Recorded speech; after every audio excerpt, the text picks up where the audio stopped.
আসসালামু আলাইকুম বন্ধুরা, আশা করি আপনারা ভালো আছেন। আমি আপনাদের সাথে এখন শেয়ার করব প্রাণী সম্পদ মন্ত্রণালয়ের একটি নিয়োগ বিজ্ঞপ্তি নিয়ে। তো ছোট্ট একটি রিকোয়েস্ট, সকল চাকরি নিয়োগ সবার আগে পেতে আমাদের চ্যানেলটি সাবস্ক্রাইব করে দিবেন আর ফেসবুক থেকে যারা দেখছেন পেজটি ফলো করে দিবেন।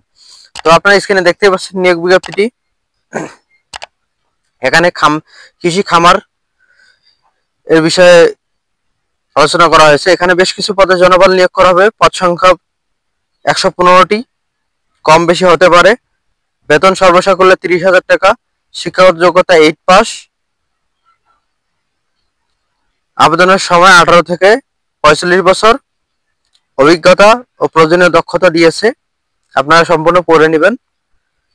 যেসব জেলা আবেদন করতে পারবে না: রাঙ্গামাটি, বান্দরবান, খাগড়াছড়ি। এখন হচ্ছে আবেদন প্রক্রিয়া। আবেদন করতে হবে তাদের অফিসিয়াল ওয়েবসাইটে dls.gov.bd তে।